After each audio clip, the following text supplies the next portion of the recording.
नमस्कार बंधुरा सम्पास रान्नाघरे आपनादेर सकलके स्वागत। आज आबार एकटा नतून रेसिपि निये आपनादेर काछे चले एलाम। आजके आमी बानाच्छि रुई माछेर फिश फ्राई। बाजारे जा भेटकी माछेर दाम एबं फिले काटार झामेला ताते आमी जेभाबे रुई माछेर फिश फ्राई बानाच्छि सेई पद्धतिते जदि रुई माछेर फिश फ्राई बाड़ीते बानिये खान एबं सकलके खाওয়ান, खाবার समय बोले ना दिले केउ बुझतेई पारबे ना जे एटा रुई माछेर फिश फ्राई खाচ্ছে। ताई भिडियोटा स्किप ना करे पुरो रेसिपिटा देखार अनुरोध रइल। रेसिपिटा भालो लागले आमाके कमेंट बक्से कमेंट करे जानाबेन, भालो लागले लाइक बाटनटा प्रेस करे देबेन और आपनादेर बंधुदेर मध्य आमार भिडियोटाके शेयर करे देबेन। और आमार नतुन बंधुदेर काछे अनुरोध आमार चैनेलटाके सबस्क्राइब करे पाशे थाकबेन और आमार चैनेले नतुन नतुन रेसिपि देखार जोन्नो पाशे थाका छोट्ट बेल आइकनटाओ प्रेस करे देबेन।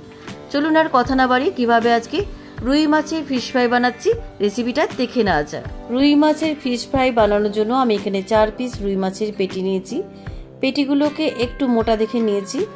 এবারে এই রুই মাছের পেটিগুলোকে আমি সেদ্ধ করে নেব। সেদ্ধ করার জন্য গ্যাসে আমি একটা ফ্রাই প্যানে গরম জল বসিয়ে দিয়েছি। এবারে গরম জলের মধ্যে আমি রুই মাছের পেটিগুলো দিয়ে দিচ্ছি। আমি মিনিট 3-4 এই মাছগুলোকে সেদ্ধ করে নেব। খুব বেশিক্ষণ কিন্তু সেদ্ধ করবেন না। অল্প একটু লবণ দিয়ে দিলাম। এবার লবণ দিয়ে মাছগুলোকে আমি মিনিট 4 সেদ্ধ করে নেব। মাছগুলো সেদ্ধ হোক ততক্ষণে একটা মশলার পেস্ট বানিয়ে নিই। মশলার পেস্ট বানানোর জন্য আমি এখানে নিয়েছি 4 টুকরো আদা, 5 কোয়া রসুন, একটা মিডিয়াম সাইজের পেঁয়াজকে কেটে নিয়েছি আর 5টা কাঁচা লঙ্কা নিয়েছি আর অল্প একটু পুদিনা পাতা নিয়েছি আর অল্প একটু ধনে পাতা নিয়েছি। এবার এই মশলার পেস্টটা আমি একটা মিক্সিতে বেটে নিচ্ছি। মিক্সি জারের মধ্যে প্রথমে রসুন কোয়াগুলো দিয়ে দিলাম, আদার টুকরোগুলো দিয়ে দিলাম, পেঁয়াজের টুকরোগুলো দিয়ে দিলাম, কাঁচা লঙ্কাগুলো দিয়ে দিলাম, ধনে পাতা আর পুদিনা পাতাটাও দিয়ে আমি মিহি পেস্ট বানিয়ে নিয়ে আসছি। মিক্সিতে আমার মশলার পেস্টটা বাটা হয়ে গেছে। এবার একটা বাটিতে আমি ঢেলে রাখছি। মিক্সির বাটি থেকে মশলার পেস্টটা ঢালা হয়ে গেছে। বাটিটা সাইডে থাক, ততক্ষণে দেখে নিই মাছগুলো সেদ্ধ হয়েছে কিনা। মাছগুলোর একটা পিঠ সেদ্ধ হয়ে গেছে, আমি উল্টো পিঠটা একটু সেদ্ধ করে নিচ্ছি। আর বেশিক্ষণ মাছগুলোকে সেদ্ধ করব না। মাছগুলো সেদ্ধ হয়ে গেছে, এবার জল থেকে ছেঁকে তুলে রাখছি।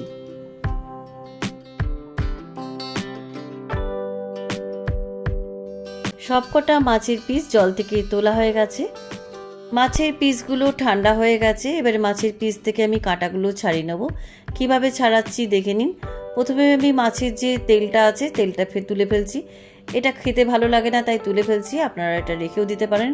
তবে ফিশ ফ্রাইতে মাছের তেলটা থাকলে মুখে লাগে, খেতে ভালো লাগে না, তাই আমি মাছের তেলটা তুলে ফেলছি। মাছের তেলগুলো তুলে ফেলেছি। এবার আমি মাছের কাঁটাগুলো বার করে নিচ্ছি। দেখুন, যেহেতু সেদ্ধ করা মাছ তাই খুব একটা অসুবিধা হয় না কাঁটাগুলো বার করতে। আর পেটি মাছ যেহেতু, দেখুন লম্বা লম্বা কাঁটাগুলো একটু টেনে টেনে বার করলে বেরিয়ে আসে। দেখুন এইভাবে আমি প্রত্যেকটা মাছের পিস থেকে কাঁটাগুলো বার করে নিচ্ছি। প্রত্যেকটা মাছের পিস থেকে আমি কাঁটাগুলো বার করে নিয়েছি। দেখুন মাছের কাঁটাগুলো ফেলে দিচ্ছি। এবারে মাছের পিসগুলোর মধ্যে আমি অর্ধেকটা পাতিলেবুর রস চিপে দিচ্ছি। পাতিলেবুর রস দিলে পরে মাছের যে আঁশটানি গন্ধটা আছে সেটা চলে যাবে। এবারে মাছের পিসগুলোতে পরিমাণ মতো লবণ দিলাম। পাতিলেবুর রস আর লবণ দিয়ে মাছের পিসগুলোতে খুব ভালো করে মাখিয়ে নিচ্ছি। লবণ আর পাতিলেবুর রস দিয়ে মাছগুলোতে খুব ভালো করে মাখানো হয়ে গেছে। এবারে এই মাছগুলোর মধ্যে আমি দিয়ে দিচ্ছি আগে থেকে মিক্সিতে পেস্ট করে রাখা মশলার পেস্ট। আমি 2 চামচ মশলার পেস্ট দিয়ে মাছগুলোতে খুব ভালো করে মাখিয়ে দিচ্ছি। মাছের পিসগুলোতে মশলাটা মাখিয়ে আমি 1 ঘন্টা ম্যারিনেট করে রেখে দেবো। আপনাদের হাতে সময় থাকলে আপনারা 3-4 ঘন্টাও ম্যারিনেট করে রেখে দিতে পারেন। মশলার রসটা মাছগুলোর মধ্যে যত ঢুকবে ফিশ ফ্রাইগুলো ততটাই খেতে ভালো হবে। খাবার সময় বুঝতেই পারবেন না যেটা রুই মাছের ফিশ ফ্রাই খাচ্ছেন। মাছটা ম্যারিনেট করা থাক, ততক্ষণে দেখে নিই বাকি উপকরণগুলো কী কী লাগবে। এখানে নিয়েছি আমার বাড়িতে তৈরি করা ব্রেড ক্রাম্বস। আমরা যে ব্রেডের সাইডে ফ্রেমগুলো ফেলে দিই এই ফ্রেমগুলো দিয়ে আমি ব্রেড ক্রাম্বসটা বানিয়েছি। বাড়িতে কিভাবে ব্রেড ক্রাম্বস বানাতে হয় আমার চ্যানেলে ভিডিও দেওয়া আছে, ভিডিও লিঙ্কটা আমি ডেসক্রিপশন বক্সে দিয়ে দেবো, আপনারা চাইলে সেই ভিডিওটা দেখতে পারেন। এবার একটা প্লেট নিলাম। প্লেটের মধ্যে আমি 2টো ডিম ফাটিয়ে নিচ্ছি।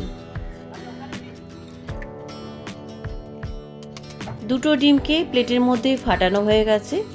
এবার এই ডিমের মধ্যে অল্প একটু লবণ দিলাম আর অল্প একটু গোলমরিচ গুঁড়ো দিলাম। এবার একটা কাঁটা চামচ দিয়ে আমি ডিমগুলোকে খুব ভালো করে ফেটিয়ে নিচ্ছি। এরকম ফ্ল্যাট জাতীয় পাত্রের মধ্যে ডিমগুলোকে ফেটিয়ে নিলে পরে মাছের কোটিংগুলো করতে সুবিধা হয়। ডিমগুলো খুব ভালো করে ফেটানো হয়ে গেছে। এদিকে 1 ঘন্টা হয়ে গেছে মাছগুলো ম্যারিনেট করা ছিল।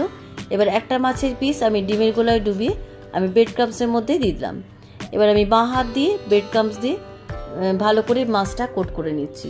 এই কাজটা করতে গেলে বাঁ হাত লাগবে, কেন একটা হাতে ডিমের গোলায় ডুবিয়ে আর আরেকটা হাতে ব্রেড ক্রাম্বসে কোট করতে হবে।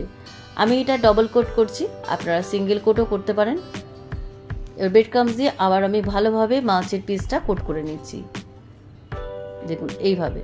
এবার হাত দিয়ে ভালো করে চেপে চেপে নেবেন।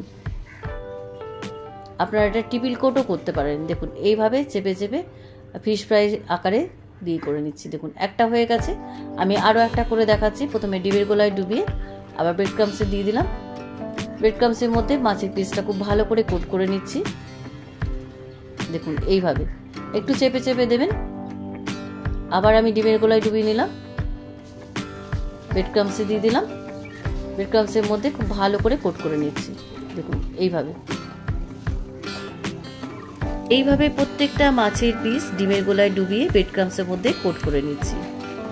সবকটা মাছের পিস ডিমের গোলায় ডুবিয়ে ব্রেড ক্রাম্বসের মধ্যে কোট করা হয়ে গেছে। এই পর্যায়ে আপনারা ফ্রিজে মাছগুলো স্টোর করে রেখে দিতে পারেন। যখন খুশি ফ্রিজ থেকে বার করে ডিপ ফ্রাই করে সার্ভ করতে পারেন। তবে খুব বেশি দিন কিন্তু স্টোর করে রাখবেন না, কারণ মাছগুলো কিন্তু সেদ্ধ করা মাছ। এবার আমি ফিশ ফ্রাইগুলো ভেজে নেব। ফিশ ফ্রাই ভাজার জন্য গ্যাসে আমি আগে ফ্রাই প্যানে সাদা তেল গরম করতে দিয়েছিলাম। তেলটা গরম হয়ে গেছে, এবার একটা একটা করে ফ্রাই ছেড়ে দিচ্ছি। আমি 4 পিস মাছই একসাথে ভেজে নিচ্ছি, আপনারা 2 পিস করেও ভেজে নিতে পারেন। 4 পিস মাছই তেলের মধ্যেই ছাড়া হয়ে গেছে। এবার আমি উপর থেকে একটু তেলগুলো ছড়িয়ে দিচ্ছি। এভাবে তেলগুলো ছড়িয়ে দিলে পরে উপরটা গরম থাকবে, তাহলে ফ্রাইয়ের কোটিংগুলো ছেড়ে যাবে না। ফিশ ফ্রাইগুলোর একটা পিঠ লাল করে ভাজা হয়ে গেছে। এবার আমি উল্টো পিঠটাও ভেজে নিচ্ছি। সবকটা মাছ এভাবে উল্টে দিচ্ছি।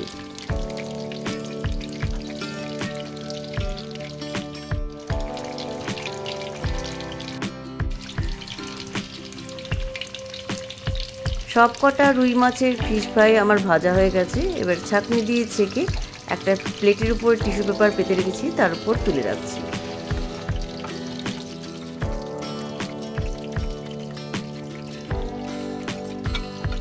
সবকটা রুই মাছের ফিশ ফ্রাই তেল ঝরিয়ে প্লেটের মধ্যে তোলা হয়ে গেছে।